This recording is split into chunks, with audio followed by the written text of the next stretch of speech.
went, I was made notes on. Is there anything else? You saying the same thing?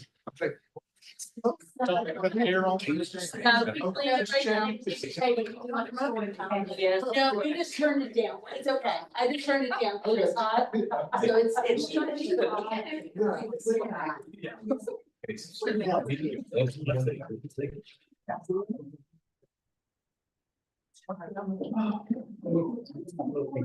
oh, yeah.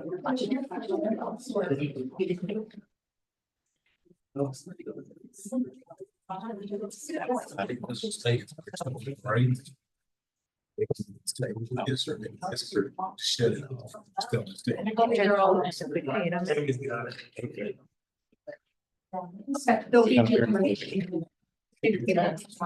That's what was Amanda on front. She got. There's nobody there. I don't like that.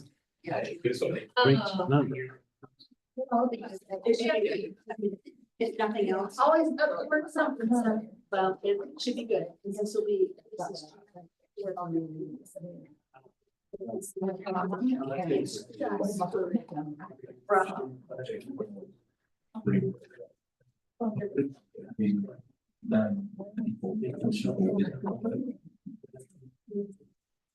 Yeah. I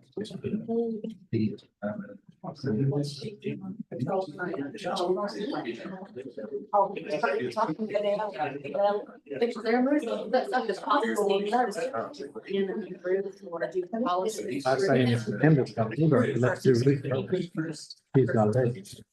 And then we do.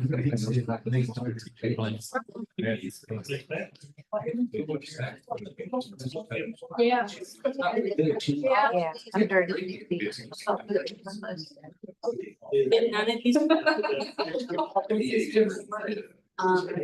none of these were ever, these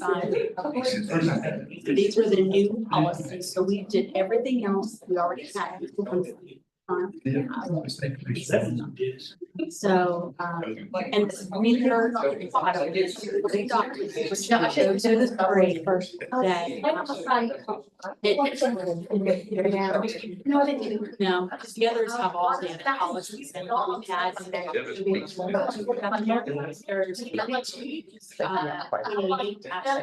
That's one.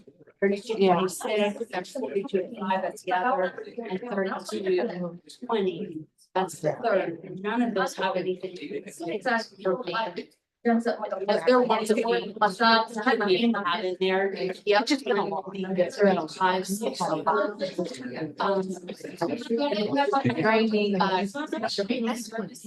It's in there. That would just, it's actually required from a federal standpoint, like Billy's here to that one. The religion is optional. They recommend it because it does provide guidance, so it's not invested children to several. We did, but I had don't want to say what it was like and then others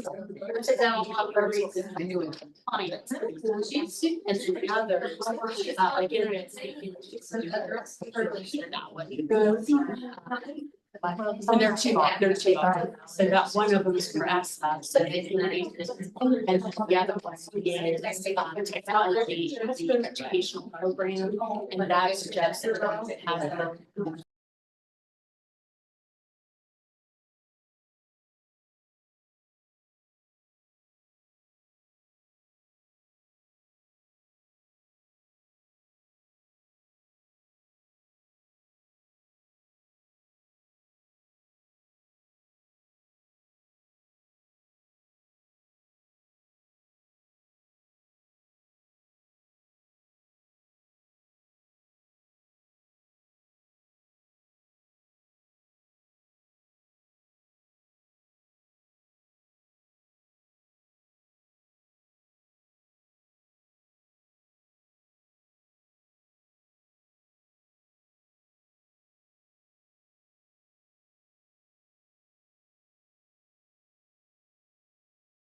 Let me turn the sound back on up there.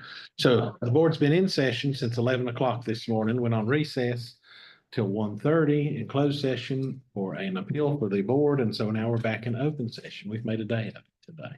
So I've seen several of you, a lot more of you as times went on. So thank you for being here. We're going to rearrange the schedule just a little bit on the discussion information items that we have. Leaving the meeting with the commissioners, we want to talk first about the current roof at the current middle school on there. So we're going to do that first, then work on the 3000s policies that are left there. And then we'll have strategic planning gallery walk after that. Those are the 3 items we've got under discussion there. So.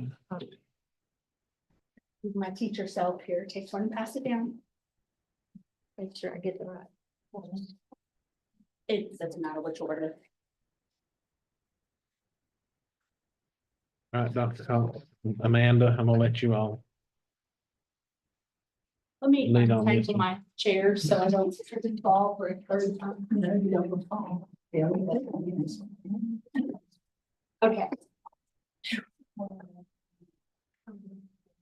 Okay. All right, so let me explain to you what you have there. Amanda graciously came back and worked to get this to you. So let's start. This is talking about funding for the roof. So you have 2 different documents that are funding for the roof. Don't look at the green sheet there yet. That's for a different conversation. So you have the Ashe County Middle School roof project. That's the shorter one, okay? And it has a total estimate cost of the project. This is $2,216,170. So that is the bid plus the engineering that's already underway, plus the 5% contingency, because once they start doing stuff, it's got to be within the project. Initially, so this was in the spring of 2024. It was committed by the commissioners and the Board of Education. $500,000 is what the Board of Education committed toward the project. At the time, we didn't have any bids or anything like that. We just had an estimate from a roofing company that did not take into consideration, didn't really come out and look at it at that point in time. That was just an estimate at that time, which was just a little over $1 million or right around $1 million. So we shared at that point in time, if you remember back to then, we shared at that point in time, we had $500,000 that we could commit from the public school building repair and renovations fund from the state. The balance, so that was $500,000. The balance after the engineering costs from the project so far is $352,797. According to the commissioners, and paying half of where we are at this point in time, correct? No. I'm sorry, that's not even that. 352,000, that's how much we have left to put toward the 2,100,000. Well, it would be the, no. So, oh yeah, there you go. It would be toward the 1,108,000. We have a shortfall of $255,288. So we really don't have the 500. That's. No, what it because is. we've already spent part of it on the Okay, engineering okay. costs, because that's a part of. That's how that's broke down, You have okay. to do that. So that's not part of the $2,216,000, It is. You got the total cost, you got the commissioner's portion, right? and the 500,000 we committed, Right. and then the balance of public school building money. If you subtract all that out, that comes up to 250. So we're Right, short $288. $255,000 from that. That's if we do have. Okay, and a question of Amanda, as this is going to take 150 days to complete and hopefully there'll be a budget for the next year. Will we have funds that can finish paying for it that we can count on going forward? Hopefully prayer, no major. So I think we need to look at this one first. There will be other allotments. But we need to keep in mind, if we spend every dime of our public school building money, there is no money for those emergencies. And we have, and we have quite a few of them as well for a building that we'll be in for 2 years. And we are, you know, we already replaced the boiler at 68,000. This year, yes.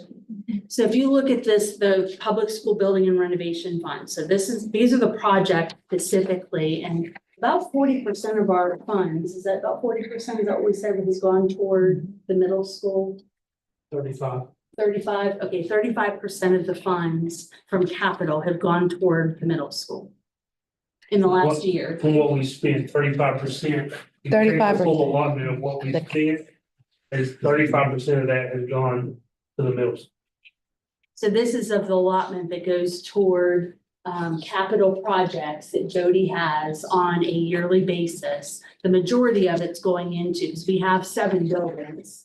Well, we have more than that, but of the 6 buildings that we They're count, instructional buildings. that's right. Of the 6 instructional buildings, 35% of it has gone to one. So 35% of the capital that we have has went to the middle school. Of the capital that's assigned that Jody, that we get on a yearly basis. And how much Correct. have we spent at the high school? Don't have that number in front of me. I did these numbers loosely a while back, and we were talking about what we were spending. There is gonna be some capital needs that we got approved earlier. Just off the top of my head, with these larger projects, we're talking 180,000, give or take, right now, To the high school. yeah. But again, things pop up like the sinkhole that we had, unfortunately, which, so I appreciate the commissioners completely, because we couldn't go from Right. public school buildings money like that, But the broilers and part of that, right? well, the boiler loop needs to be repaired, and we presented that, and you guys approved that, and then, there was a lighting project. that was approved. So if you look at the top there, it says 2021 through December 2025 allotment. That's how much we've been allotted from the state. That's when they started this capital building project fund for school districts to help out local entities. So it's been $2,038,763 is what we've received from that allotment from the state. Amanda is great with the funds because we actually get those and we can put it in to gain interest. So we've had another $165,455.99 in interest that we have earned off of those funds. So we're, okay, well, Really? Yeah, because that's money. it gets held Goes to the over, county. that's right, it goes to the county. But anyway, so there's interest in there that the county has as a part of these funds. That's what I'm saying. It's local, we have it. So, all right, well, I thought it was like the. I did. Great. Okay, well, that's great. It's ours. It's ours, but so what happens with these funds, the county has to sign off on it and the board chairs. So Todd and Josh have to sign off on these funds.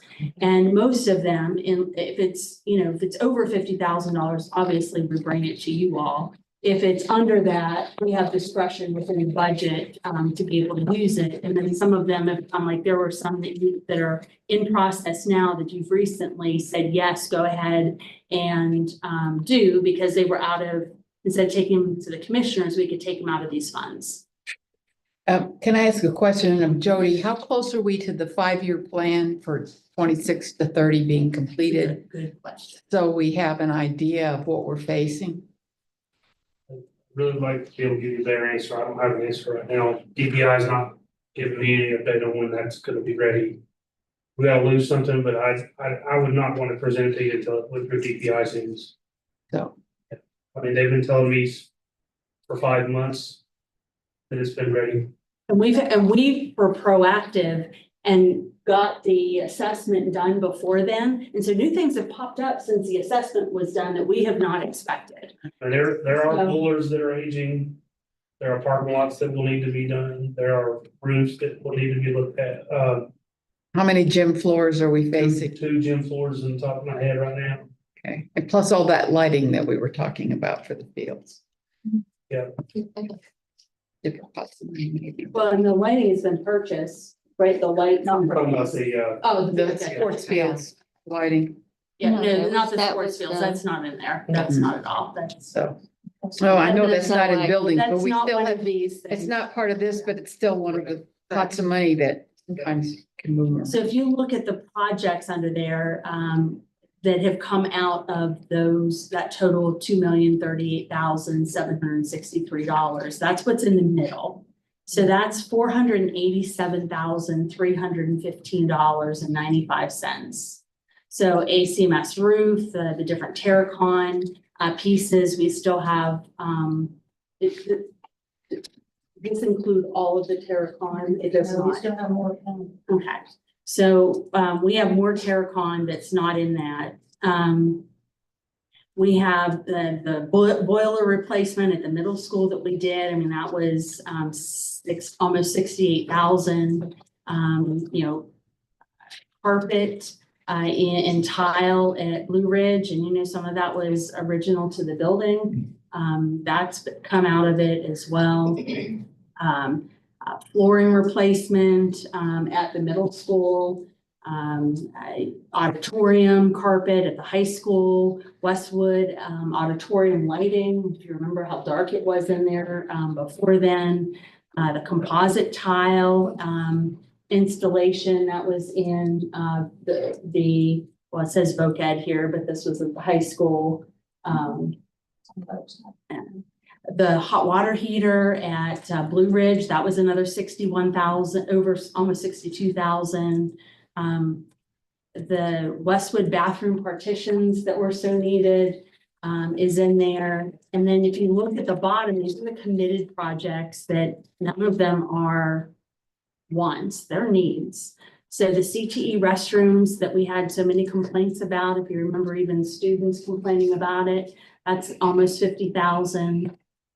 The early learning center, air conditioning in the media room, 36,000, almost 37,000. The flooring at the early learning center in just 2 classrooms is over 8,000. The Blue Ridge sewer repair, which that's a huge project right there, that we cannot not do. That's $71,146. The pump system upgrade at the high school. So those are the downstairs. And if you want to see pictures, I have them from a couple of years ago. They were Are they acting still up then. working? what, Are they still working? they're leaking like a sieve. I mean, it's just a matter of time So before they like the break. roof? Well, and that's $101,037. And then, the high school converting the interior lights, which, is 82,000, and all of those have been, committed. And so the total of that amount is a lot. I mean, you have, the Westward Water Project, over $600,000, which we have to do. And then, of course, the remaining, less the engineer prompt so far is $414,000, from that 500,000. But part of that is, of course, going to go to Terracon for engineering. So the money quickly goes away on projects that are not ones. I have another question then. If we do the silicone coating and that has a warranty of up to 10 years, They won't warrant it. they won't warrant. What would you consider a probable look at the amount that is going to have to be because of moisture removed and rebuilt under that coating before the coating can go on? Am I understanding correctly that that's going to be required? Well, that's where the different professions have kind of split, where they've looked at what's been there. The roofing company that I took didn't feel like there was a major amount of removal needed with the coating. Okay. And that was State's Full Roofing Yeah. quote that. But there was a 10-year warranty, he said. There's a 10-year warranty on the coating, yes. So there's So a 10-year we warranty. can afford to do that, but we just don't. The Terracon folks told me after the meeting, I walked downstairs and they were walking with me and they said there was 2 roofs on that roof now. And that silicone would not be warranted at it wouldn't be warranted because there's two levels. It's Okay. not good. And we've already tried that. Yeah. It was not as extensive as the whole roof, but we did a lot of it. It did not work. It made the problem worse. If I was And- a roofing engineer, I'd say the same thing. Yeah. So I'd get your business. Well, Yeah. maybe so, but, That is true. you know, we have got to do something. We've got to put the roof on the building. We've tried, talking with the team a little bit more about the history, we've tried portions of it, we haven't done the whole. Like this would be, But it- Huh? So the workmanship is 2 years on the silicone. I'm not saying either way, but the workmanship is 2 years. And then the coating is 10 years, correct? Is that the way to say it, Judy? I know the coating is 10, I'll have to go back and look at the language on the workmanship. Usually it's a year. We just have to watch what they bring it very carefully. And how long would it take to do this if they were to do the coding? Like the other one was 150 days. Yeah, that was. So how long would this take? So, again, I just want to be transparent on what I've been working on. I've not gotten this through DPI yet, that needs to go through DPI. I've been working on getting the paperwork to set up to go into DPI, so it need to be submitted to DPI. Don't know if how the bidding process will work with it, it's at the point, dollar amount they might need to go out to bid, that right, Amanda? 250. 250 for repair. Have to- So we have to get the answer for that, and then when I talked to the DPI rep, they said 4 weeks. 4 weeks to do the job. No, 6 weeks to do the job. So that could be done a summer project. Correct. But this amount that you quoted us this morning, that's the complete job in itself, I would complete. request for that and a contingency, a 5% contingency of that. What real assurance do we have that they won't have to take off some of the other roof and that's gonna increase the price and do all of that for a limited amount of warranty? The problem, folks, whether we like it or not, someone didn't do their due diligence earlier. They did not take care of that roof like they should have. It's not any of us, but it's still our responsibility to make sure that these kids are in an environment that is conducive to learning. And if we have to find the money somewhere, we need to find that money. And I think the commissioners said they might even allow us to have that other 300,000 to go on this project. That roof needs to be fixed and fixed well. If it were my house, I wouldn't be putting a stopgap kind of thing on it. And we've let it go so long. And it's not, when I say we, us and everybody else in the past history since 20-some years ago, it should have been replaced. But this would Just let work it go. for the kids and the student or the teachers till we There's were no- out of there for 2 years. Tried that. But We tried that. It did not work. But- It made it worse. We tried it. we didn't put a coating on the entire roof. This would be an entire coating system. This would be a company doing it that's a roofing expert versus our maintenance people who work with their bones. If it don't work Trying to on, get some Patching it. things, patching it. if it don't work on part of the roof, what makes you think it's gonna work on the whole roof? Because they just didn't have a professional to do it. So my concern with commissioners, I know they had money in my taxes went out. I Yeah. No. just say it like that. I know they have a fund balance. We're gonna be down there 2 years and they're gonna use the building for the next 30. My problem is we should pay our $500 and they should pay the rest because they have plans for that building. They're gonna use it.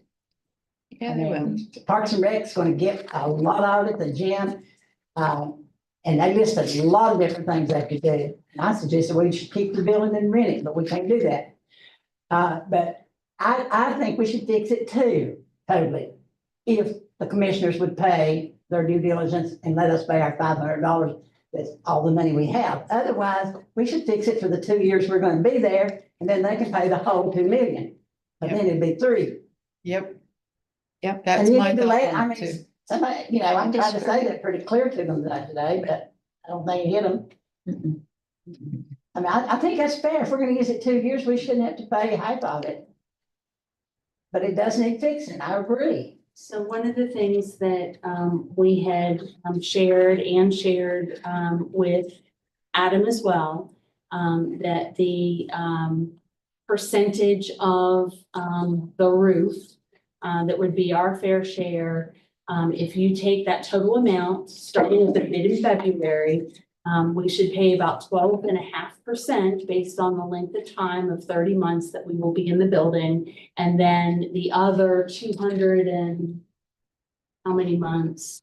Let me pull it up. 210. It's a 20-year life on a roof. 210, with a 20-year life on the roof would be 87.5% of the roof itself. That's the total cost. And we say 20-year life, that's what we would put on the bills as an improvement to the building. Right. As a warranty. We met 6 years ago to fix that roof, and we had an agreement, and I don't know why it didn't go forth. That was 6 years ago that we met with the commissioners and they agreed we needed a roof. And it was never followed up on. And so, to say that we are only going to use it 2 more years, that still doesn't fix the leaks down on the folks' heads. And if we don't care anymore about our students and our teachers than that. Saying we don't care about the students and the teachers, Diane. You keep saying that. well, We're not trying to fixing come the up with a roof. solution here. A solution that we've tried that didn't work. No, Well- you haven't tried this solution. You've done patchwork. And Exactly. patchwork does not hold up like a whole silicone coating. So that there is a significant difference and it will last for a while. And I agree with the statistics that Dr. Cox presented to the commissioners, that if we're looking at our share of the cost, we shouldn't have to be paying half of the total bill. Correct. And it's none of our fault that this whole situation has been allowed to go like this, but it is difficult with taxpayer money to. And like you said, it's been the past 6 years. Where was everybody else the past 6 years to do it? I wasn't here. You were here. I was on here 6 years ago. I didn't come until July of 2020. You were at the meeting that we did right after you But the got here. commissioners say that So the only meeting that the commissioners committed the money to was in 2024, in 24. spring of 2024. We- And there may have been some unofficial meeting and talking going on, but there was no official meeting prior to spring of 2024 where that was discussed and money was committed. But I just don't appreciate you saying that we don't care. You keep saying that, and that's not true. Well, I've got some parents that would disagree with you there. Okay, that's fine. But I'm trying to come up with a solution. Where are we going to get that other $1 million? Where are we going to get it from? $1 million. What's it close to? It's closer to $500,000. Okay, $500,000. Where are we going to get that from? Well, we have a fund balance as well. So, But if we used that fund balance during Hurricane Helene, nobody would have got paid. correct. Why is that? Would someone explain that to me, please? because every payday, we have to take the checks to the bank. When I was going to the bank and in the middle of the hurricane, the bank shut down, everything closed down. But the payrolls were already set to go out. Because it's an electronic file. Checks that I needed to cover it, I had with me. And I couldn't get them deposited, and it was Wednesday, and we had to take them to Wilkes County. I took them to Wilkes County to get them deposited for them, but everybody got paid. And the reason why everybody got paid is because we have money in fund balance. We should have it, Covered that $2 million that was sucked out of our account. and we have to have at least that amount in there just to cover payroll for an emergency basis. And right now we have that plus a little bit, and we're still floating money for We FEMA. have to float money for FEMA, we have to float money for Gear Up, NC Pre-K. The U.S. Department of Ed grants, those are not. Title I, where They don't give us money up front. We have to ask for that after we make the expenditures. So we have to have that money in our bank on a regular basis in order to be able to do most of the programming that we have within our schools. So it's not like we have the money just sitting there and you take it out and it's good. We have to make concessions for that. And it's a large chunk of money that goes back and forth that the state just doesn't give school districts. And for good reason. I mean, we've got school districts that have struggled with their cash and cash on hand. And it's inflated certain values. We do it the right way. But if we were to do a complete roofing, we wouldn't be able to get it all done this summer, right? Because it would take, Go into the It'll fall. be into the fall. So- This goes into the fall. so that would go into the fall. So would you allow kids to be in there during that time? What? The silicone he just said would take longer than, But right? you're not 6 taking a weeks? full roof off. The abatement, current staging projected for the roof would allow students in based on the abatement procedure if we went to the roof. Cause we were doing the underpin construction and demo first, which is where it causes the issue with the asbestos. So the schedule that we planned was do all that first. That way they can start installing the roof afterwards, where there would be work going on while students were in there, but it wouldn't be the work that would be loud and causing, the asbestos to fall down. So the asbestos would be done while nobody is in the building, because I wouldn't put my own child in there with asbestos abatement. Or adults in there while asbestos is being abated. And there's no So mold. following, we've had mold testing done 3 separate times and, Yes, and if you can make that clear, because some parents have asked that, has the mold been tested or has it been Yes, we've done tested for it 3 mold? separate times on 3 separate occasions. Third party, I see several advantages to this. The commissioners have forced us into a position where there's no money. And we have to have rainy day fund backup for the kinds of projects that we're facing with all the aging buildings we have. It gives us the advantage of getting the whole roof temporarily sealed so that leaking will stop for the 30 months we're left, most likely. I don't think there's very likely that there'll be, but anything minor leaks that might have to be fixed after the silicone. I'm assuming that that's the case. I would say that was, and I would say after you do a new roof, it can leak in certain spots too. Right. So I I was would gonna say say there this could be. morning, when they built Ashe County High School, I was in there for the first 2 years of the brand new building. There were trash cans in the hallway. Yes. There were trash cans in the classrooms. The roof leaked. But then they fixed it and it went on. But a new building leaks. You don't know till it rains, unfortunately, or you get ice. And with your report that there's not a lot of moisture, we have the money to do that I don't saying that you said that, but that the people that came and looked at it. We can afford this more than we can afford a whole new roof. And we will only get 30 months benefit out of it. And then once we're out of there, they don't have to worry about students in the building till they get a new roof up there. And then it ceases to be our problem. And in the meantime, we've been able to educate our students with less water in the building and meet our budget and still having money for the emergencies that we know are going to come up Correct. with our aging buildings. And a 10-year warranty. And I just don't see how we have a choice because of the commissioner's decision this morning. I just want to make sure.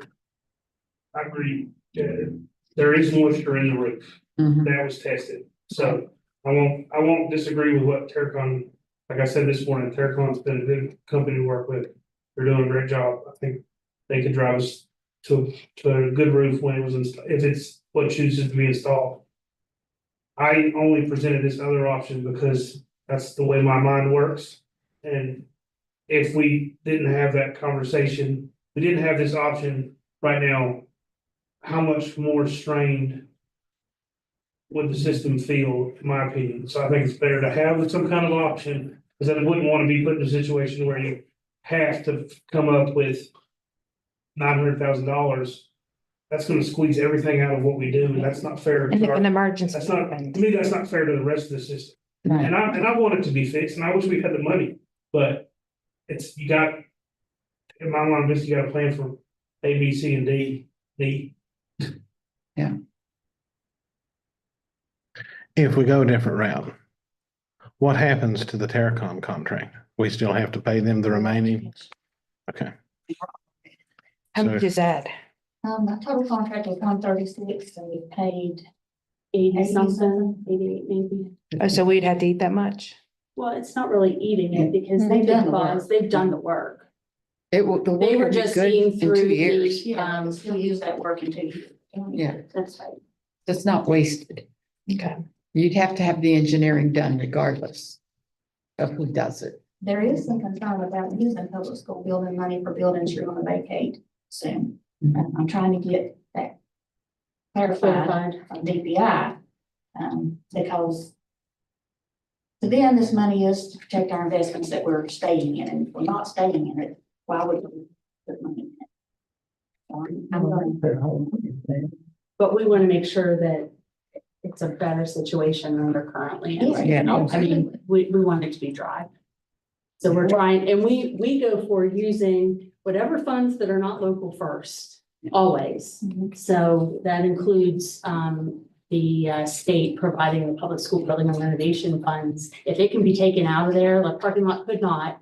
So that's why, we wanted to look elsewhere, but if we can use public school building and renovations, we're gonna use that before anything so that we can be good stewards of taxpayer funds here. It's been wonderful, and I'm very thankful for the General Assembly in continuing to provide those funds to us, because look at all the projects that we've been able to complete without putting a strain on the commissioners or on our county because of that. So that's been really, really helpful. Just a quick question, this list here in between the middle part, is there anything that we can eliminate from that doesn't need? Those are done. Those are done. Those are Oh, done. That's what we okay. spent. Ones at the bottom are committed, they're the ones that have been approved. Either in Okay. previous work sessions or this last work session we had. Gotcha. They have to be done. It was. Correct. Have commissioners. Just got too many have-tos. And these buildings are Well, old and it should have been the taken list care of of. Projects completed is on the DI website, anybody can go look at. the I list of know, but projects. that means, doesn't mean they do. No, it doesn't. Consistent. Well, if you'd like, we could actually send this to the commissioners. We do have, as a part of the, we're still working on the documentation to send forward to the commissioners. And we typically, yeah, it is. And we typically I said, include would it be a this, good and we option did the for the same other thing with the ESSER dollars. We spent most of our ESSER dollars on one-time expenditures. So that, or a good chunk of our ESSER dollars are one-time expenditures, so that we could take the heavy lift off of Can I our ask it? commissioners for like the air conditionings at the different schools and Chromebooks and other things that would have come from the commissioners to begin with. So we've tried to do that all along since we've had access to those funds, and that's all been since 2021. They realize all the money that we have saved by doing ESSER funds, and all the grants these ladies have written that have made possible things in this county that our children would not have had if we had to depend upon the commissioners to give it to us. Think about it. I mean, I'm wondering 1 year, how many million dollars in grants faster than that you that. ladies have gotten. Oh, it's been over 100 million if you include the middle school. It's about. So, are they aware of that? That we save them that much money? Talk. It goes in one ear and Our out the other? commissioners have been really good to us, and I know. I want to say that our commissioners have been really, really good to education in Ashe County. I'll just put that out there. Yeah. They've come to the table in the last several years for some things that, we don't get everything. But the things that we've truly needed, they've been good to us, and I'll put that out there. But there's so many things that should be funded by the state that aren't. I know, that's the And problem. I think that's part of the major problem. We are so state centric, and they've been pushing on our local commissioners and tax base more and more and more. The squeeze is getting tighter. Things that you don't even see. So for example, Amy's not here, but if you think of the infrastructure that no child ever sees, that no parent ever sees, but it's required. Things like gaggle and things that are behind the scenes that protect our children from predators and others.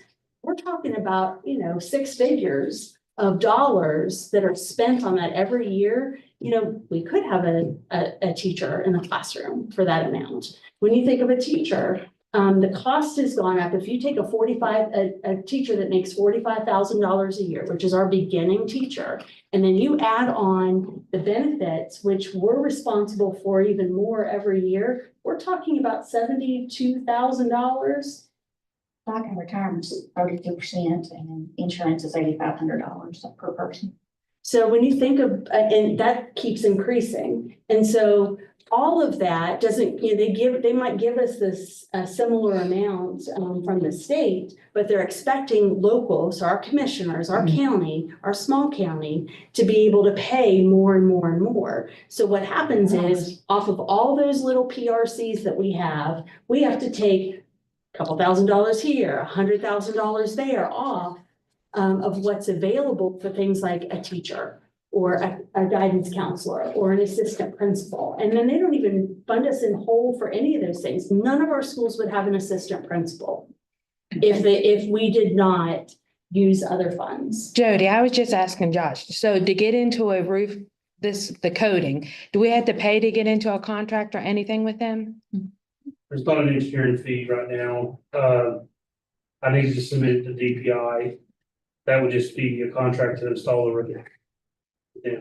That's what I was just asking him. So And DPI before, if it's under a certain amount. It's under 500,000.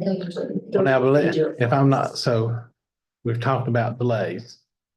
If I'm not mistaken, some of our delay in the past was DPI because we were told as a board that because it was halvesies and halvesies, supposed 500 and 500, that it was below the $500 threshold for a architect to be involved. But then DPI came in, we waited on them forever. They finally got here. First thing they did said it's over $1 million project. Why did you call us? You've got to get it and bid it out to architects, which completely delayed the whole process, again, going through the state regulations to get that done on there. So when you said that, that made me remember that was part of it that we went Certainly through. had pause, and that's why I bring Had it a up long pause. what's a part of it, but again, just finding a plan B was a part of going through all that together too. So is it a viable plan B? There's some holes there. Yeah, I can admit that. Well, I mean, But I want to, cost is too much of a difference to not share. Right. You know, it's not 1 million or, $1.9 million. Yeah. So, 2.2. 2.2. right, but I'm saying the coding's not 1.9, so Right. it's like, it's gotta be shared because it's such a dramatic difference. Now, there are risks in a different way, so. you're gonna What's have the to- risk in the different way? Well, I've gotta get through DPI and we gotta get it out to bid, that way we can get it Another delay. ordered, the product order to get the install done within the time frame that we want it done.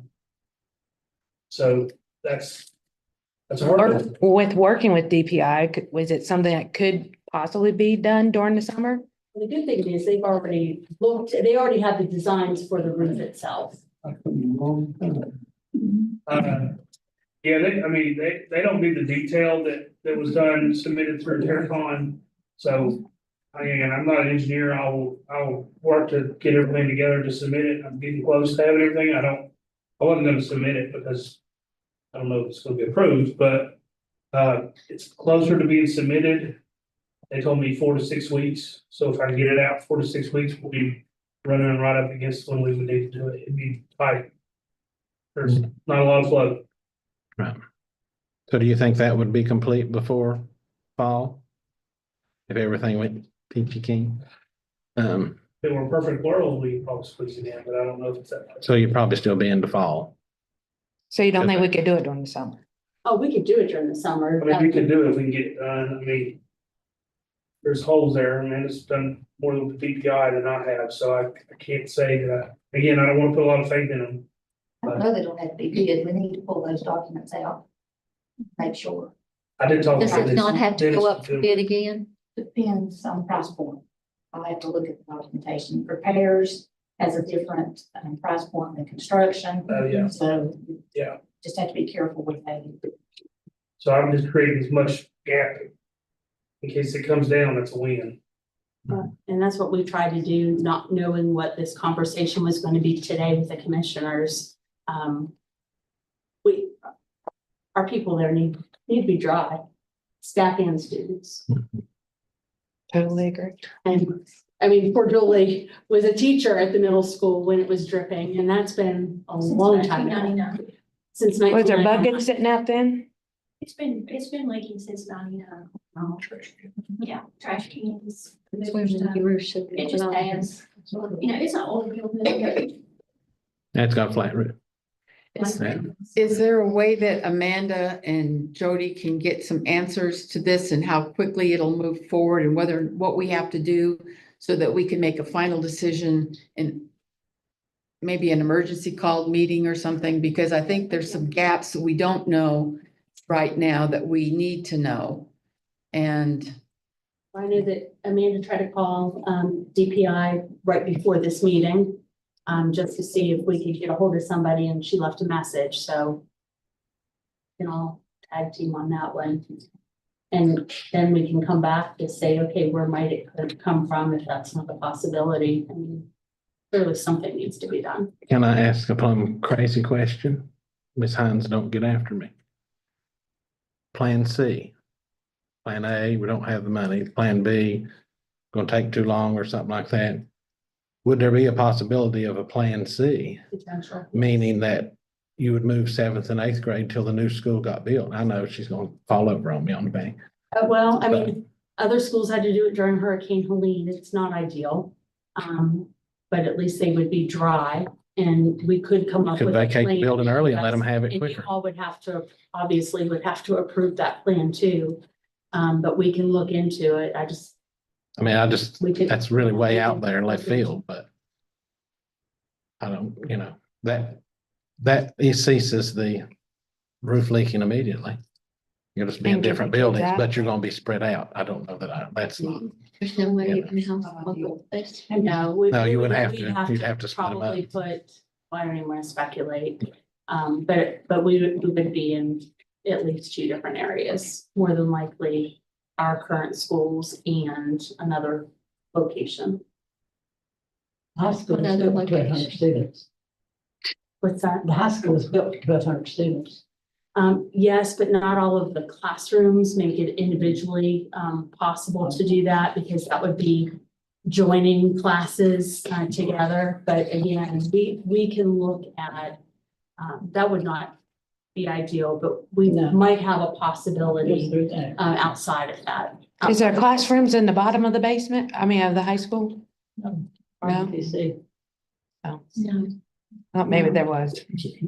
But there is potential because we do have space in other schools, but we haven't explored that because we were really hoping that Get the room. we would have a room. But we can absolutely do that. Yeah, so can you just get us more information and that'll help us on that end. And then I think, well, we're meeting On the the 30th. 30th 2 weeks, again. right. So, I mean, 2 weeks, so maybe by then you'd have that.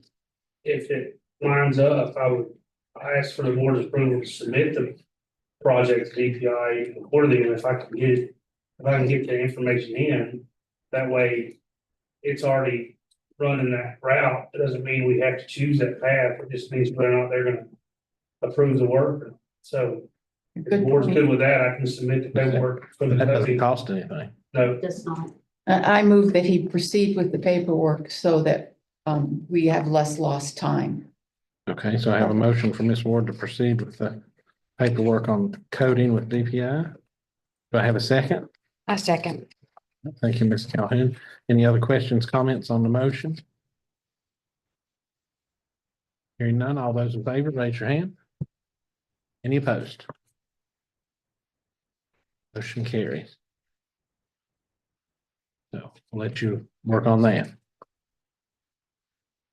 Anything else you've got on that? So they approved the Mr. Farmer here? Okay, well, they approved the sinkhole, so fix that. I was gonna give him the good news. So, man, all right, next we've got 3,000s policies. So, Dr. Cox, tell us where it starts. So if you look in Seminary, I put the content, this was directly from School Boards Association at one of the last meetings that we had where we considered these policies, and yes, we've looked at each of these before. These were policies new to Ashe County. Some of them actually replace policies that we have in the 10,000 series or combined. But the ones that Amy shared are ones that we could do now, and it's not that significant of a change or lift from what we're currently doing, are listed in the supporting documents. So you can see 3220 technology in the education program. They say it's optional, but recommended. We have That's one of the ones that is listed under the supporting documents separately. That is one that we recommend moving forward with. It does have some added language, even including AI that was added back in the September months from a school boards association standpoint. The second policy is 3226-4205, which is internet safety. This is one that we also need to have. This is dealing with E-rate. So we have a policy in the 10,000s that's similar to this, but this is the one that specifically addresses it. And of course, with E-rate applicants, we're required to have an internet safety policy documentation. This one is the one that the School Boards Association recommends. And so that is also included separately under the supporting documents. The 3227 webpage development, I don't think is relevant. It says it's optional, but we don't have teachers any longer creating their own websites or anything like that to put on like they used to, 15 years ago. So that's really not something that's necessary at this time. 3228. 7323, personal use of technology to conduct school business. Again, this one's strongly recommended by the School Boards Association. It puts employees on notice about what obligations might flow from using personal technology for school business. And so we have certain procedures and rules that we have in place from that standpoint, but we really need this particular policy. So when things change, we can easily update it and have guidance from them because our language is not exactly that in the 10,000s. And that is one that's called out down there, use of personal technology to conduct school business. So those are the three that are specific to technology that we really feel like will be done now. There is the other policies listed were also in there. One of them is student promotion and accountability. It's optional, but strongly recommended. We don't have to look at that today.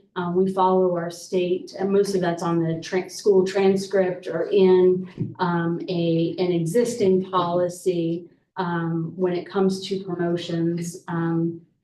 Religion in the schools also is not required, but it's recommended. Again, we don't have to do that one today, but this one will eventually provide parameters from constitutional issues that can arise with religion in schools. Again, we're pretty open with our families. If somebody has an objection to something, they just have to let us know. All of our teachers knew that. So anyway, and that's how we've been acting for years whenever we've gotten any type of question. And most of it comes down to a book that we're using or something like that. And then the last one is Title I comparability of services. That's 3565-8307. And it's optional, but reflects the legal requirements that we have from a Title I funding Part A of the ESEA. And anyway, Julie, what do we use to show that we have policy documentation? It's in a different space. Yeah, so every year I have to do 3 reports. One is called ESSER, which is not the ESSER. Right. And I have to enter, and he helps me with that because it's based off free and reduced. Which is a little different now that we do CEP, we look at it differently. Then we have to do an equity report and a comparability report, and those are all due to the state. Usually by the beginning of December. And so that last policy is the comparability of services. So we're operating under that. It would be helpful if this was passed specifically. So if ever we were asked to have board policy submitted, we would have it. We do the reports every year, but that doesn't mean that that would necessarily comply. It has so far with our audits, but that's why the School Boards Association recommends a separate policy.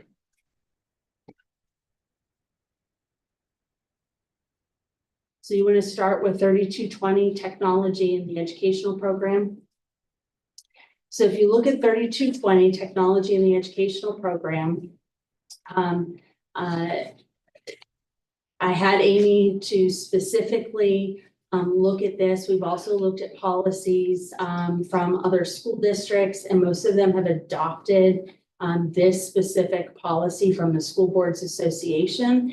And essentially it follows what our state requirements are, integrating technology into the curriculum. Essentially so that students can be successful, college, career, beyond. It's also new technologies required in our testing right now. So regardless of how we use it in the classroom, they are required to test on it at the end of the year. Correct, Earl? Yes. Okay. Essentially, the strategies that we use to incorporate technology that we actually do that. There are several things that we have to incorporate into technology, and I can provide you with that. And these are mostly by grade level standards. And so they are already within the curriculum within our schools. And then we have our media specialists are the ones who carry out most of that technology integration or extra lessons, so to speak. Unfortunately, we used to have tech facilitators in our schools, but that's another squeeze that the state does not provide for us. It comes out of PRC 006 or something. 007. We get about 5 or 6 positions out of those funds for our, and we have 30. So counselors come out of there. Tech facilitators would come out of there. Media specialists come out of there. What's that? If they're licensed, they come. If they're licensed, they would come out of there.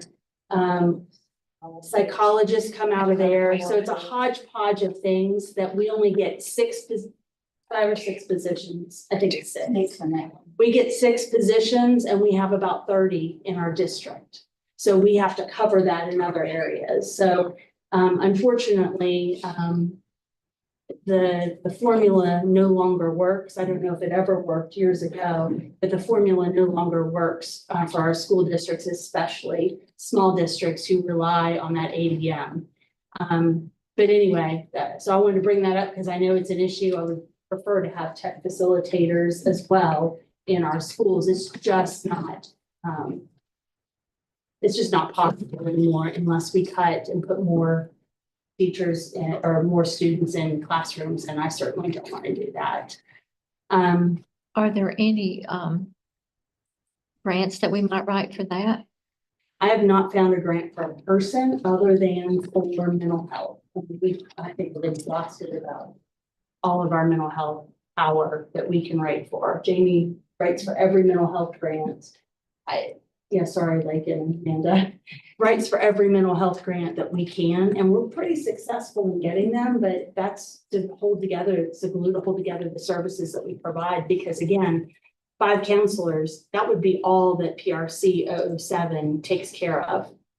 And we have, 1 at each elementary school, 1 at middle school, we have 1 at the early college and 3 at the high school. 2 at the middle school and 3 at the high school. So that's 9, and we only get 6. And we have media specialists, we have tech, we don't have tech facilitators anymore, but we have school psychologists, we have all those other positions that I named before that just is exhausting thinking about what we need but don't get. It actually makes me angry. Because we deserve better. Our teachers deserve better. Our kids deserve better than that. So the technology resources, a lot of the hardware, tablets, laptops, Chromebooks that we have within our district. I think we do a really good job of getting the best price that we can for all of those things. Again, things like the backup access that we're required to have for everything, the redundancy. is expensive and you may not even use it in a couple of years. You know, you might not have to, but when you need it, and it's required. Anyway, so that's part of this. And again, we're following all those procurement, and we're following all these steps. The deployment of technology in the schools. We have, is Travis still here? We've got, our technicians that help with that. Our principals help with that. Of course, this is under Amy's direction for the deployment and the refresh plan. And so anyway, we've got one in place. We have even a plan. We've been using ESSER dollars for the last two refresh cycles. So now we have to get back to a new plan, which we're going to have to eventually take to the commissioners because there aren't funds from the state. They've been talked about. They've been talked about, but I'm not sure that that's the direction that they are going to go. But even still, you know, they have a requirement that every student takes a computer programming class. Well, you can't do that without computers. The Bring Your Own Technology initiative, we do not currently have it in there. So Amy changed the wording on there to explicitly say that we do not currently have it. But anyway, there is an exception that is added. If you can see, exceptions to this policy may only be granted with the express and written approval of the superintendent and or the technology director. And that was to give us an out in case there was a legitimate reason for that exception. A couple of years ago, we've had some issues at the specifically at the early college with courses and getting onto their system. Obviously, we want kids to be able to do their work. However, you know, some of their courses may require something that we don't necessarily have on hand. It may be something that's different because of a student's IP. I don't know. Most of the time we provide that technology. But it's in there just as an exception in case, but that's not the norm. And we want people to know that that's not the norm and it's for their protection as much as it is ours. Electronic communication with other collaborative tools.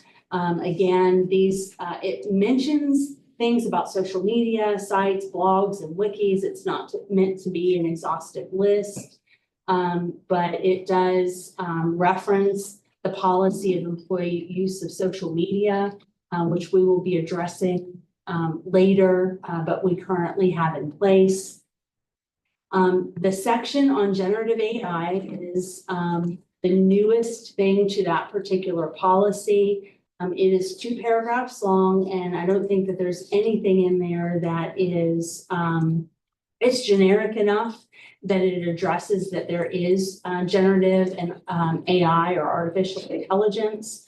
And we have a plan that's currently on the district website of how we use generative AI, but certainly we don't want second graders using generative AI, but there are testing programs that level students up or level them down. That is AI.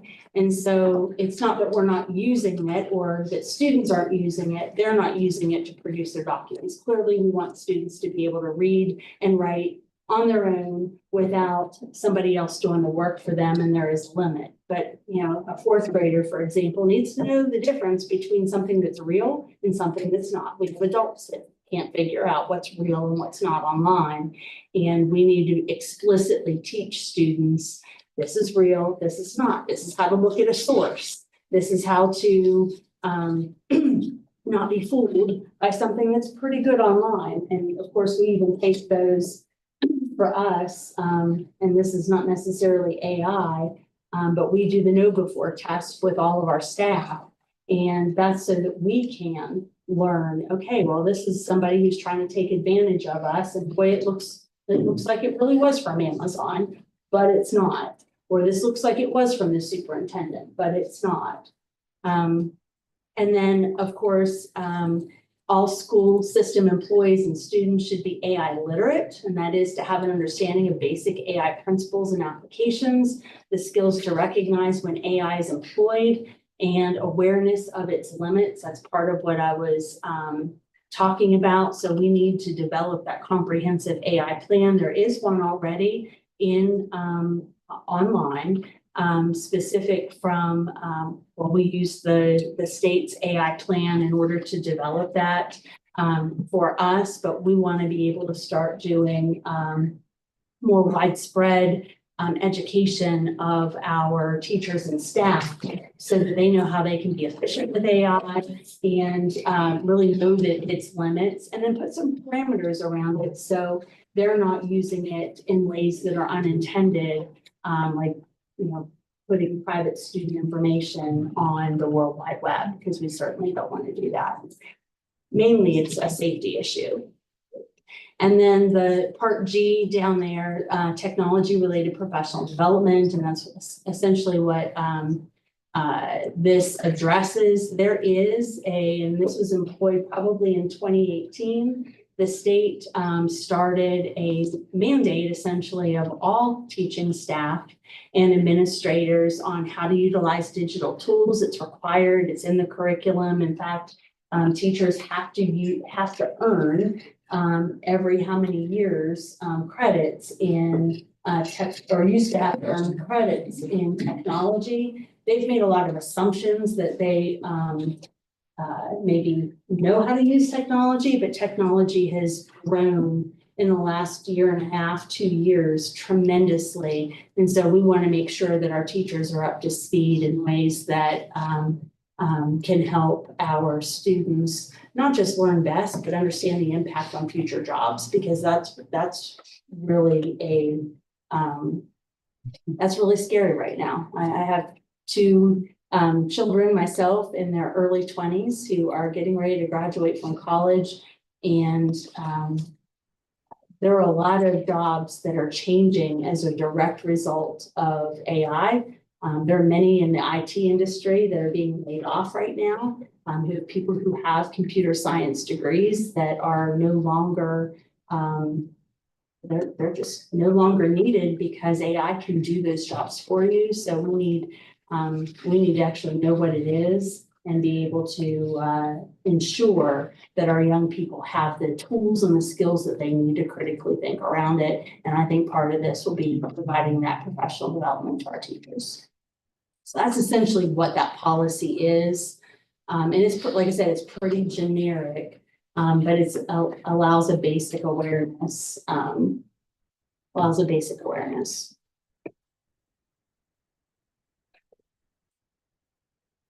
And that, like I said, that's essentially the policy, other than changing that we already have our BOID device. Essentially, that's been the same one that has been in there since October. Any questions?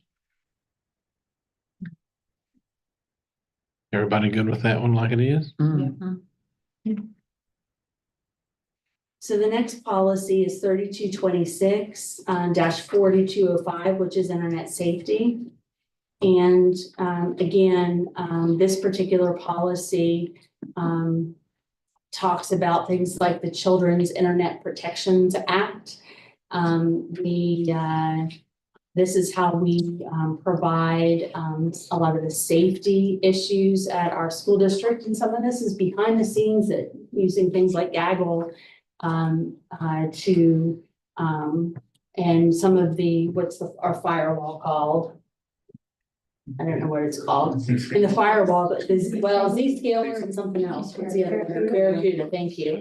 That protects us behind the scenes, so that we are not, so our information is protected and student information is protected. It also blocks things so that kids don't see things that they shouldn't, that might come through from an outside source. So for example, we block student emails so they can't get email from an outside source on their school email. Now they can get it on their personal email, but most of those are things that they can't access from school. So what we can control we try to protect as much as possible. This talks about child pornography and others. Again, we want to make sure that our kids are safe. Inappropriate network use. So all users of the school system technology resources are expected to comply with requirements in other policies. And so, it's against hacking and against unauthorized disclosure or sending information regarding minors to others. From an education supervision and monitoring standpoint, that's in Part E. It talks about compliance with E-rate, which is important. Student safety on the internet, and some of them, there are websites that we block when something gets through because websites are coming up new every day. We work to make sure that our kids are protected, as do things like Zscaler and Barracuda. And it also says that students are required to sign the network internet safety agreement to that they understand that, and that would be every year. And we do that, our parents sign off on it as well.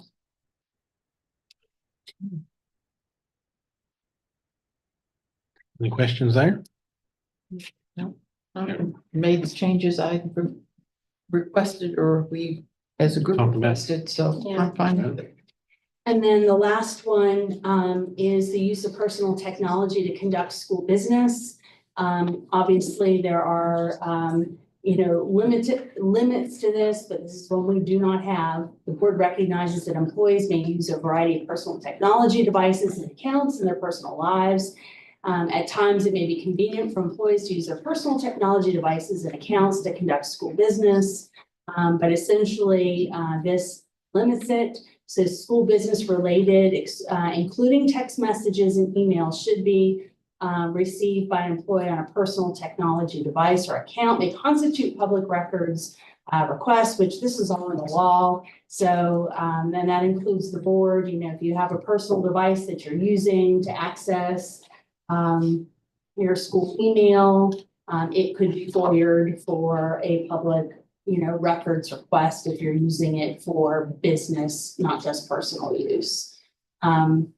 Limitations on use, unless otherwise authorized, they're expected to use the school controlled technology devices, so they don't need to be using their own devices in order to conduct school business. So personal email should not be used to access a school account. So if we have a Google Doc, for example, that sometimes if you're not signed into your school email or your school Google account, then it'll flag you as you don't have access. You shouldn't use it to gain access. It needs to be all on the system. And that's a lot of that's for your protection, meaning all school system people. Personal technology devices, it defines it and what that looks like for personal accounts. So personal account means account is not under the control of the school system. Anyway, they're prohibited from using personal accounts to conduct school business or to store business related unless it's specifically authorized to do so. So again, we don't have this policy and we really need to have some protection for all of us on that. And then from an access to school business related on schools' personal technology devices, any school business related stored on employees' personal technology devices or accounts is property of the school system. So if you have something that you own that's on your personal device and you're using it for school business, it's actually something that we can actually access. And then, of course, notices and consent. This is, we would give this, we give a similar, but it's not this particular policy, because clearly we don't have it. But this is under the employee social media and internet use policy, but it doesn't necessarily address personal devices as this does. And so that's essentially what this is about. And again, this is directly from the School Boards Association. And very standard. So those are the three that Amy and of course her tech team that she's been working with felt like this was fairly easy. They're aligned to our current practices, but need to be sewn up in policy. Any questions on this? Everybody good? What about, what's the one they use to contact the kids, the program that they use? Remind. The Remind program. So anything that's on that Remind is property of the school system. So while it's on their device, the Remind, they can access anything that's on there. So we have access to anything that's on Remind. Are we getting rid of Team Reach? I know it's been talked about before. Team Reach should not be used. They should be using Remind. They should be using that. Okay. And so starting this fall, it will be called something completely different, Okay. because Remind was purchased by somebody. It's Parent Square. Parent Square, thank you. Remind was purchased by Parent Square, and so that was the natural stop point of all of that. So that includes our coaches. They'll be all using Parent Square, and that's for their protection too. Okay, good. And that'll start this fall when we make the transition to Parent Square. I know that Amy's had some meetings with Lake and Mayhap too. But, you know. So that was bought out recently by Remind. It is hot in here. If I'm hot, you know it's hot. I don't know what I'm doing. Off. There you go. Open the Frigidaire. And so those are the three that I think that are pretty easy to do, and we can have as far as the other ones, the webpage development, I don't think it's necessary at this time because we don't do it. And you guys ask if we don't have to have a policy to not do it.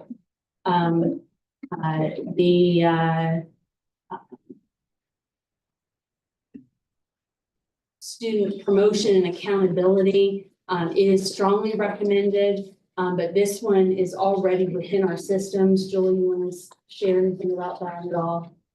Well, Earl and I and Casey were looking at this one this morning. Again, it is, to me, it's almost like a summary of all the things that we have done. Yep. And that we are required to do, because it mentions summer school, credit recovery. And some of those live in other places. Yes. Within policies, but this one puts it all in one from a promotion and accountability standpoint. It's a So, one-stop shop. I think it mentions credit by demonstrating magistrate. It's a lot in that one. so if you go down to the policies new to Ashe County, it Okay. is, yeah, they're listed. It would be 3420. So if you click on 3420, it's the third one down on that document. Okay.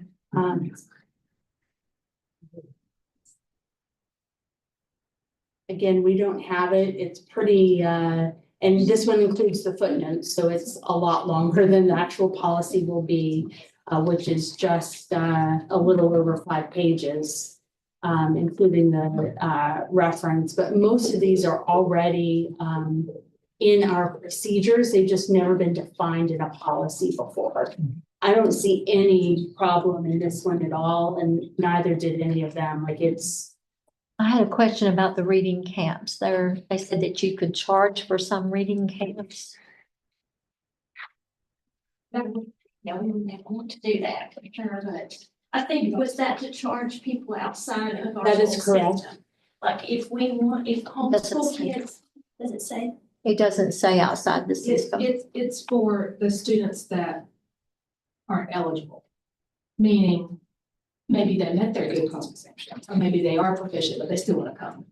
Okay. And we allow all kids to come. We did- invite them all. I did not remember us charging the We fee. never Yeah, do charge. But I will say that has been in my law for Yeah. way back. Oh, yes. They were not allotting enough money essentially to Right. the games, and so they put that in there. But yeah, We find other dollars. Well, it says at the top that we won't charge a fee. The first sentence. The board will provide camp opportunities for students that do meet. And that's Right. third grade essentially. That's who are entitled to the Right. intervention. If they don't Right. meet the criteria, it's free, but we make. So do we need to take that piece out? That we will not That's charge? actually part of the legislation. Yeah. Oh, I okay. don't think we can. But at the same time, we don't We charge don't. kids. Like, we find room for kids who Yes. need to be there. Every year. So, you know, there's some kids that get a good cause exemption, but they really need more time. Yes.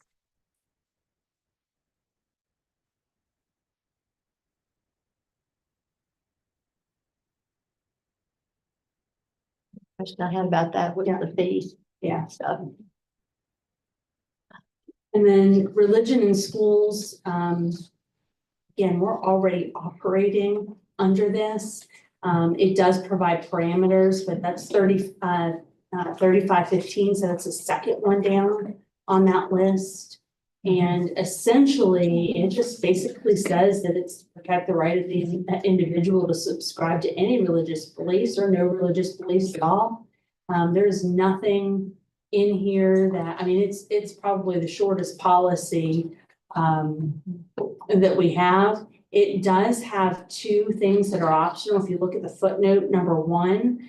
So number one, if you, it says the board also recognizes the importance of the religious heritage of the United States of America and North Carolina, respects the diverse religious beliefs of members of the school community. That's optional.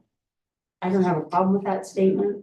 And number two, in the alternative, such regulations may be incorporated into this policy. That is optional. You know, we've been acting under this for as long as I can remember, as far as protecting religion of people in our school system, so all religions.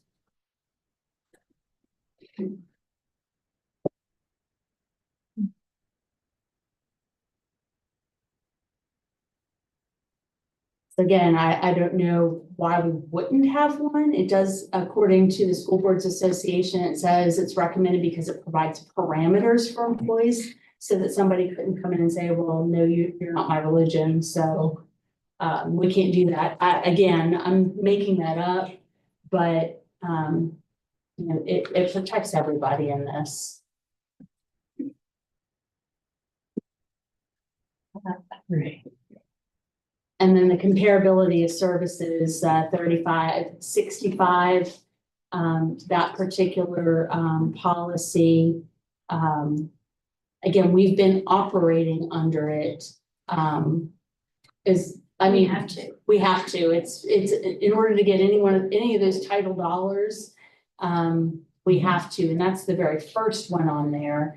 And it essentially says that we don't supplant. It says that we do the comparability of services, which typically it's Julie in conjunction with AR or HR, because we have to ensure that we are giving equitable services and people. And accountability. And accountability, that's right, Pearl, to make sure that we are taking care of all of our schools that receive Title I funds equitably, and then justifying if there's a decline, and maybe it's because you've lost, 50 kids in the school, and that's why it's switched, but you have to prove that in the numbers in order to receive the funds. But we have to, because we rely on every dollar that we can. Do I remember you doing that just recently and sending us that report? Potentially, I'd have to do it every year, and so we look at all those things. As long, the only thing that for us could potentially look like it's not equitable is beginning teachers. But in a large county, you can imagine how that would be, but for us, the teachers are secure where they are. So if Mountain View has 8 new teachers and Westwood might have 5 and Blue Ridge don't have but 1 or 2, somebody from a large district might say, oh, Mountain View has all the new, but those teachers wouldn't want to move. They're already secure where they are. So they're reasonable in looking at things like that. So you can't just look at numbers. You just have to justify it in a report. So otherwise, very equitable within 3 elementary schools. Yeah. And then the bottom part is just the records maintenance, which Julie is the one who keeps that record. And And it it gets counts audited. CCIP. Yeah. And so that one, again, there's nothing in there that any of us have seen that we don't already act upon. And if it helps us to maintain the funding that we receive or to comply with it on paper, then I think we should approve it. Even if we've already been acting on it. And those are all of the policies that are new to Ashe County. And again, like I said, we've been looking at them. So if they seem familiar, you've been looking at them since October. And, you know, if you felt good about it and want to just go ahead and approve them, this finishes us out completely of the 3000 series. And then we can start fresh. The next time I'll bring the policies that need to be removed, which were mostly in the 10,000 series, because this takes place of all of those. And then we can start the 4,000 series. I did have some concerns because we just got it this morning about a lot of the paperwork that Amy sent us this morning on 3220, I believe. The one that has the AI stuff in it. I like what it says in the policy, but I would like for us to keep up with those guidelines and stuff because that stuff changes a lot. We have some parent concerns about some of that also. So I would like to make sure we keep that. If that's going to be the guidelines that was posted today, I didn't have a chance to go over them completely. But I have been looking at the state guidelines for those. So we will And be it following. mimics it. Okay. It mimics the state guidelines and those are, I can't say that they're not changing because they have to update them every year. And that doesn't necessarily keep up with what's out there. But I think the policy is generic enough that allows us to help keep up and then put roadblocks when we don't know, if that makes sense. So, you know, again, we don't want ChatGPT being used by our fourth graders to write essays. They need to learn how to write an essay. You know what I mean? Like that just to me is common sense, but they need to understand that not everything that they see online is real. And we need to be teaching them sequentially what that looks like. And I'll give you a sample. This is Mountain View, and I can send this to you electronically because all of these are linked. We got it. But I can send you the document that you can click on each of these if you want to see these lessons. But it goes kindergarten all the way up through sixth grade. And these are the things that are required, things like digital footprints. And that's actually in first grade. And these are in the technology plan from the state of what we deliver to our students. Some of it's embedded and some of these are directly from the media specialist at this point in time. There are some when it deals with privacy and other things, depending on what it is, may be done or a different habit or whatever might be done through the classroom teacher because that's the lesson they're all doing at that particular week or grade level. Jamie also has, and I can send these to you as well. We've been really working on a kind of a spreadsheet like this that has all of these things that our General Assembly has put upon schools to teach kids. They're not necessarily intertwined in sixth grade math or fourth grade reading, but these are things like on Constitution Day, we're supposed to be teaching about the Constitution. Not everybody necessarily knows all of that, but we've put it into a nice, concise place and have assigned some responsibilities. Most of them are lessons that are already pre-done that aren't going to take up a whole lot of time, but allow us to be compliant. But most of these things are things that kids need to know. Like they need to know what a digital footprint is. They need to know how to stand up to cyberbullying. They need to know how to, what a fish is, PHISH, not FISH. So things like that are a part of it, and it may be a 15-minute lesson. But what I think is fair to teachers, because a lot of this is supposed to by by the state of North Carolina, all teachers are supposed to incorporate it into their classroom lessons themselves. They were designed that way in 2018. We've been fortunate enough that we've had people outside of the classroom that have been able to create a lot of this. But what we want to do is make sure that we have those roles assigned, know where it is, so it takes the heavy lift off of our teachers. So hence we've got that, and we can send that to you so you can see what it is. But hopefully this will be very helpful across the schools and grade levels so that we're consistently sending the same message to our kids and we're not creating something different. So different opinions about AI are going to get implemented differently, which could easily happen. My nephew sent me a thing that I thought was very interesting. They've done a study from MIT on ChatGPT. Yep. And they did actually EEGs on people, these are adults, 18 and older.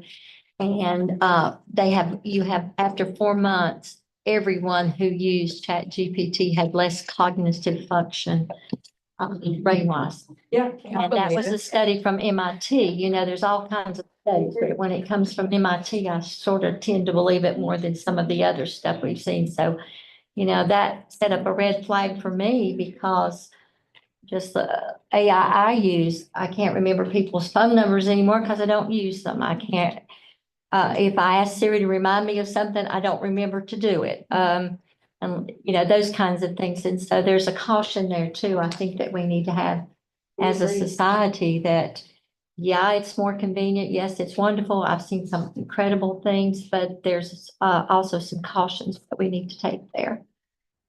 So We agree. Some of the generative AI, and it's far beyond what we're even using, like that is very 2023, according to some of the tech experts as far as ChatGPT, but that's your average person's limit of knowledge of what AI really is. If you think, you know, we're at war right now and the drone warfare that is taking place, they have AI that are actually talking to each other and giving coordinates.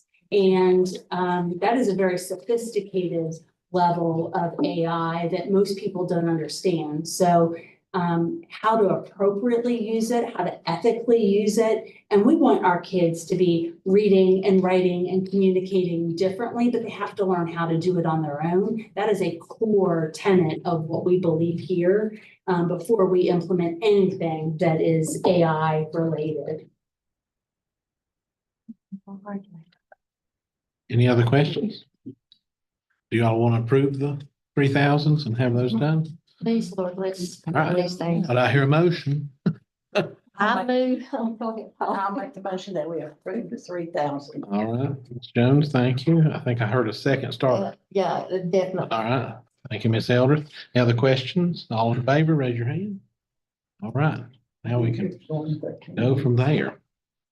Do you want to take like a 5-minute break? Just to get air in here? That'd be We'll fine. do the gallery walk. Yeah, that'll give you time to set it up. Yep. That's for the strategic planning thing. I don't know. I mean, we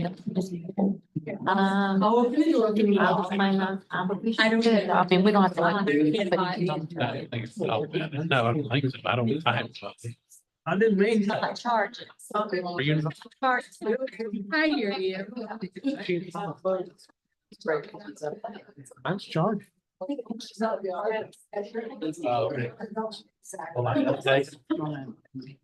we had the strategic. She's got the strategic plan. Evaluate. No, it's pretty down the rain and thundering and it's competing is what it looks like, right?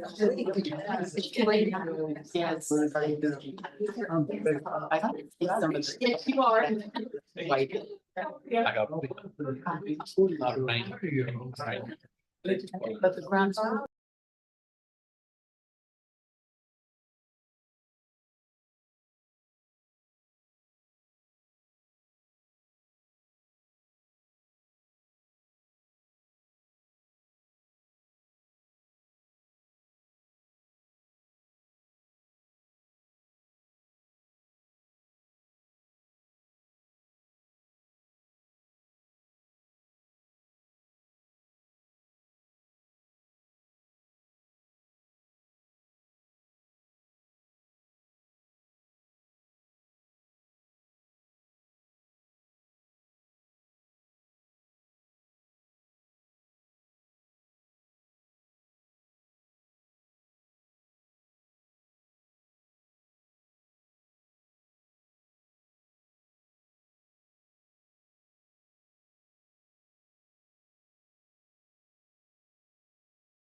to do.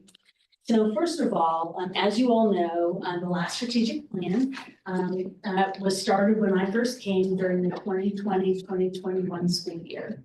And in the spring of 21, we took our community through a process of designing a strategic plan. So we had a couple of teachers, a couple of students, a couple of administrators, a couple of district people, 2 board members, several community members who looked at data from where we were. And of course, this is we were all masked and 6 feet apart and all the craziness that was happening during that school year. And we came together to do a mission and a vision and goals as a group. Josh was on that strategic planning committee. There are several people, a few people that were in this room that were on the strategic planning committee, but a lot of them from the teachers and administrators standpoint helped when it came to look at the strategies and other things that we were going to do to accomplish those goals. So during that time, one of the things that the community said was our graduation rate was way too low, especially that of our boys. So it was about 76% of our boys were not graduating from high school that year, which was significant. Well, before then, but that was from our past data. And so that became a true priority. And one of the reasons why CTE, we invested in a number of students and encouraged the number of students to take more CTE classes. It's why we began some of the internships and trying to get additional partnerships with our community college so that we could grow in the opportunities for our students. It's one of the reasons why we actually started looking at our data on a regular basis so we didn't miss kids. One of the things at the time, because it was COVID, we had our community that felt separate from our schools.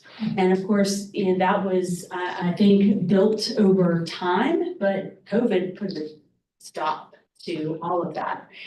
So things like our Back to School Blast was born the summer of 2021. And I think that's something that we're really proud of with all those community partnerships and something that I think has become a part of who we are as a district. We took our teachers and our administrators through some professional development on how to have more engaging, not just lessons, but how to have more engaging interaction with our families. So our Title I nights have now become these showcases of student work where students are actually performing and getting more and more families to the table. And kudos to all of our schools. Mountain View Elementary School has had several evenings where 100% parent attendance has been made at their school district. That's unheard of. So a lot of work has gone into the strategic plan. Attendance, we know it's important for kids to be in school. So we paid attention to our student attendance, and our counselors and our social workers and others have put strategies in place to help with those students who are chronically absent a long time. But then generally our administrators and our teachers have really worked specifically on how to get our kids to school and what that really looks like on a day-to-day basis. And our attendance numbers have dramatically improved. Are they there yet? No. So a lot of the strategies that we had in our old strategic plan are still things that we will continue to work on. However, we do know that we have things to work on and what is going to prepare our students best for what's next. And I think anybody who knows me knows that I'm not about test scores. If we could get rid of the EOCs, my team I know knows this, if we could get rid of the EOCs, I would be very, very happy. But I do believe in accountability. I do believe that we need to have a way of measuring how students read and where they are. But I also think it's more than just reading and writing and mathematics, although that's important. Our kids need the skills to survive in today's workforce. And that's a lot of the feedback that we've received from our employers around the community, not unlike the employers around the world who are saying that this is what I need from our future employees. And some of it's as simple as showing up on time, or know how to look somebody in the eye and have a conversation that's not behind a text. It's some of the interpersonal skills and communication skills that people need. And so we wanted to make sure that we were paying attention to this within the strategic plan. So as you know, there's been a little bit of a gap between the last strategic plan and this one. Last year we had a hurricane. And so we knew better than to go through this major process during a time of such significant crisis within the community. But at the beginning of the year, I think you'll remember we had Dr. Bill Daggett come for our convocation speech and to do some work specifically with about 60 teachers and some administrators throughout our district from every school to ensure that we have the latest and greatest on what that really looks like, not just from a technology standpoint, but from a higher level learning standpoint. And he really believes in this quadrant D learning. And if you took a look at that McKinsey report that I sent you recently in an email, that McKinsey report highlights those skills that are not just your basic reading and writing and mathematics, but it's also the problem solving skills. It's the interpersonal skills. It's some of the skills that make or break you as an employee of a certain system. And so we want to make sure that we're not only giving our students opportunities to have real world hands-on experiences like the significant increase that we've had at the middle and high school of apprenticeships and job shadowing and other opportunities, but to actually apply those skills in real world situations from the time that they are working together in small groups in pre-K and kindergarten to the time that they actually have a real job when they're in high school and beyond. And so we sent a survey to those 60 teachers and some administrators and received some feedback based on our previous strategic plan. So I think we were all in agreement that we like consistency. And so those 4 areas of growth mindset, personalization, relationships, and engagement were really important to us. And just about everything can fit under those 4 areas, no matter what goal you have. But we felt like we needed to define it a little bit more than it was during the first go around. So we asked things like, what are your hopes, dreams, and aspirations for the children of Ashe County? What would that really look like to be competitive in today's workforce? What are those things that we need to hold true and things that we tell our community that we will deliver on for the students and for our community? So we asked those questions and we asked to give feedback, what's working, what's not. Within each of the areas of the strategic plan. Is there a goal that we should have or a goal that we need to remove or something different? What should those priorities be? So after that, we took that information that was provided from those people who had been doing some specific professional development around things like the McKinsey skills and the technology and some of those higher level thinking skills like problem solving and creativity and others that they were learning about in this educational space and applied it to the strategic plan. What you see on the walls today is exactly the feedback that was received from that. I put it into an AI and ask it to give some themes of what we might want to think about as a result so that we can have some specific themes as well. These are some of the themes that emerge, but both from us looking at the data and from AI telling us what those trends were. And we've developed some goals as a result. Right back here is the first page. Now, mind you, this is draft mode. It's why it says draft on it. The teachers saw it exactly as that. We've received their feedback and we'll have some more considerations as a result. Largely, some of the feedback that we received were to use simpler language for something that's community facing. So if it says the McKinsey deltas, nobody really knows what McKinsey deltas are. They'll be referenced because that's where it came from, but we will have our own language that, and maybe it just says durable skills. Something very simple so that we know that these are life skills that our students need to have, but we will make sure that that language is clearly defined.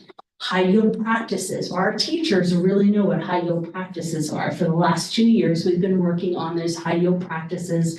All of our teachers and all of our instructional staff have received professional development on high yield strategies. And those are the ones that Marzano and Patty have said through their research years and years and years and years are high yield strategies, like think, pair, share, turn and talk to your neighbor. Some very simple things that maybe aren't as used because we're using a fancy tool or something else instead. But some of that is getting back to those things that we know really work to leverage instructional practices. So we learned that some of those things need to be made more concise through some of this feedback. We also learned that like communication is a thread through all of that. Well, what is it that we want our students to communicate and how clearly? So we're going to have to define some of these things within the plan. Doesn't necessarily need to be in the plan itself. It may be in a strategy that we use, but we're going to have some definitions of some of these things so that we're all on the same page from day one. Our teachers also said things like, keep the arts visible. So they really like that we are in an arts community, and they want to ensure that we are including and incorporating that within our learning. We have one school that's an A+ school, but we have all of them that showcase their student work. So how can we incorporate it on a more regular basis? Back to the basics, as far as you'll see that through here, we're probably going to have to change that language so it doesn't sound stale or that it's old school. We want to make sure that we are providing strong foundations, and maybe that's exactly what we say, strong foundations of learning. So we know that we're talking about reading and mathematics and writing, but we also want to make sure that we're preparing students for their future, not our past. And so what that looks like maybe is grounded in that essentials, but they're ready for whatever is next. And then, of course, across all of our schools and teachers, they emphasize the importance of strong academic foundations. Student relationships were really important, family partnerships, student ownership, and you're going to see that in the thread, student ownership, and hands-on learning. So that was a thread that a lot of our teachers really said that they need to do more of.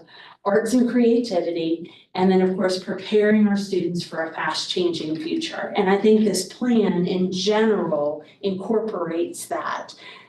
We do have some work to do as far as dates are concerned. So there are dates on here, don't pay attention to them because we're going to have to say, okay, is this doable in year 1, 2, 3, 4, 5? We're going to have to look at, excuse me, we're going to have to look at how we implement, but there is evidence throughout here of these 9 things for students.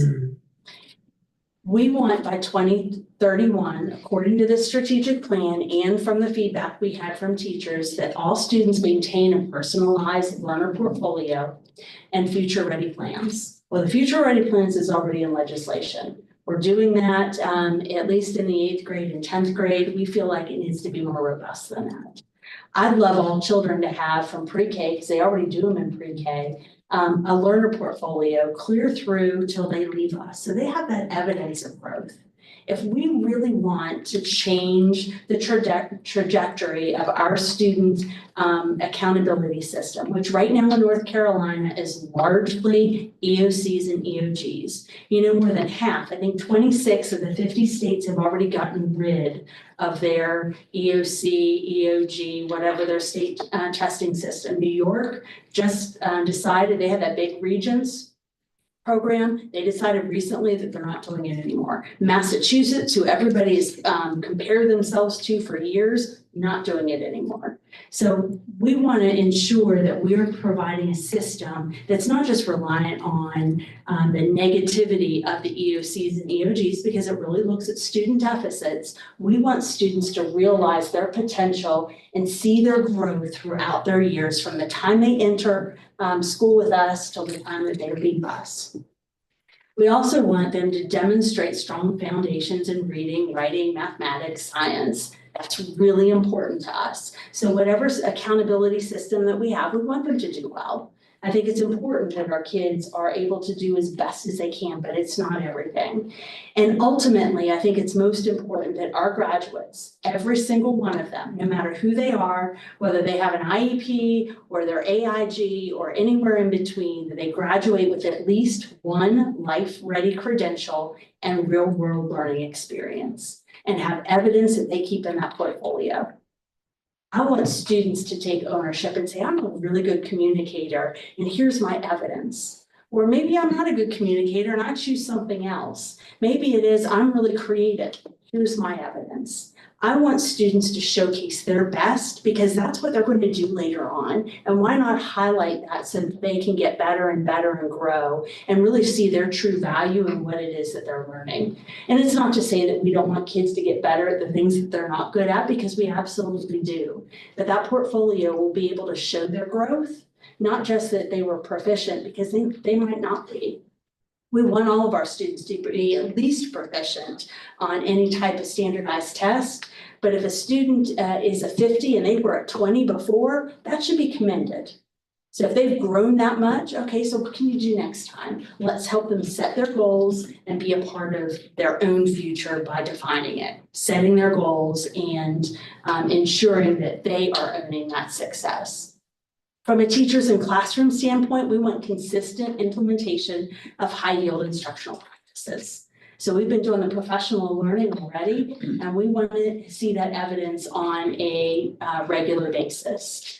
We want to see increased use of problem solving and problem-based learning, any kind of STEM explorations, and we're using it not just science, technology, engineering, and math. That's what you might have heard. These are strategies that engage minds. It's really the problem solving. It's what to do when you don't know what to do. You can't possibly teach students everything, but we want students to approach problems from a real scientific standpoint. Okay, what do I do next? What resources do I have? Who can I ask to solve that problem? We want students to be able to solve real world problems in context and be able to not have to, look something up later or just to quit because they don't know the answer. We want them to persevere through because they know how to approach a problem. And of course, interdisciplinary instruction. You know, used to we'd be able to shut our doors if we were a science teacher or a math teacher or something else. Middle school is a prime example of who, and our early college. Gosh, we have people at the high school, every school, that have interdisciplinary projects that students are working on.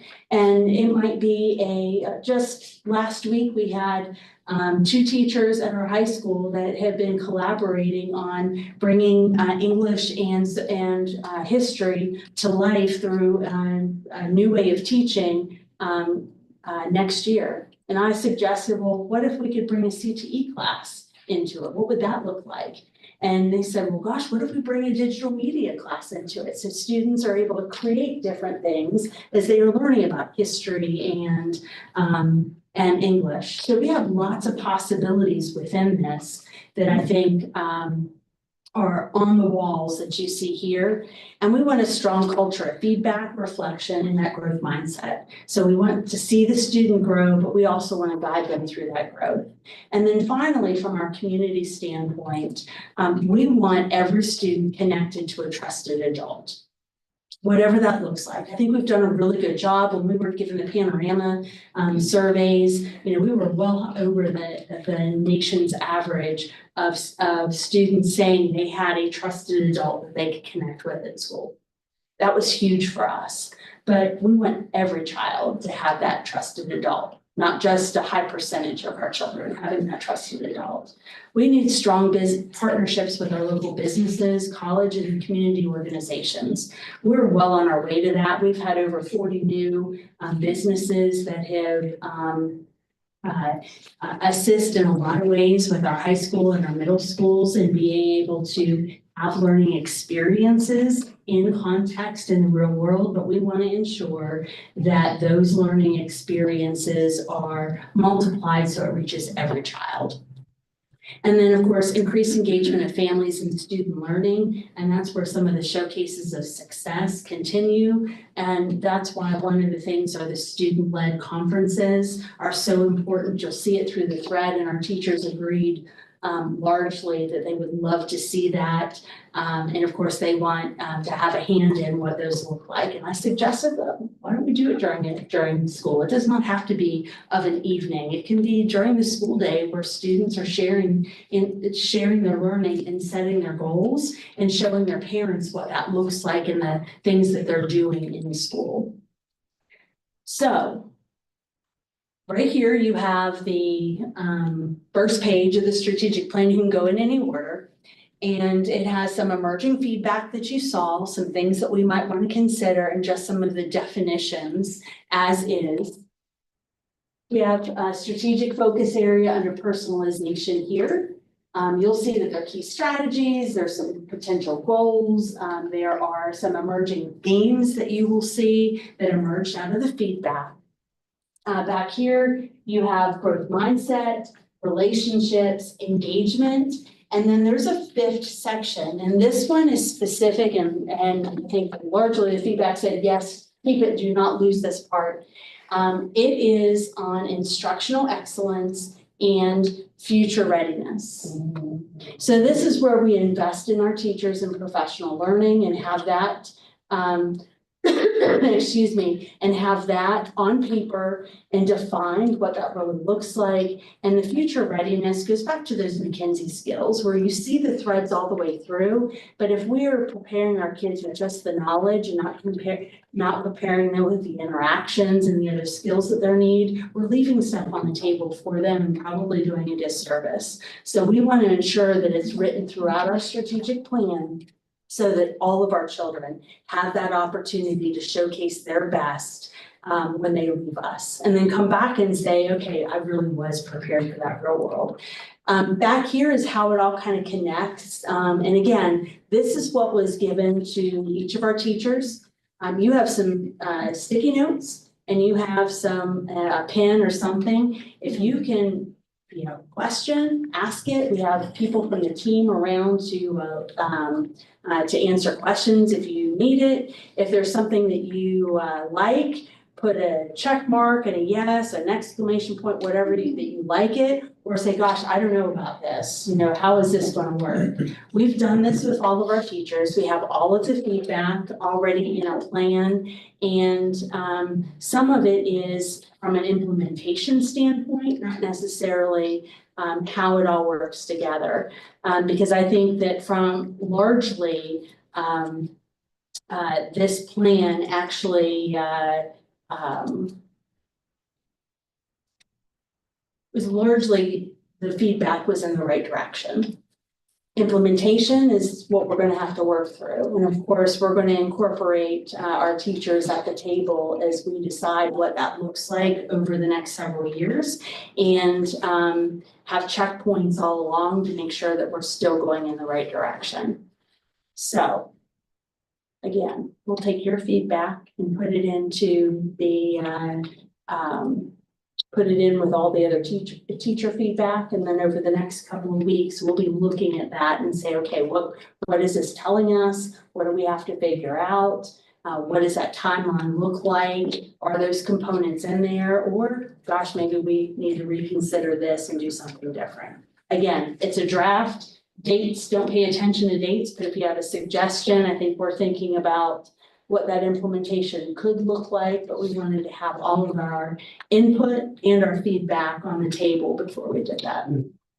Any questions? So you have some time to go around and look at it and give feedback to us.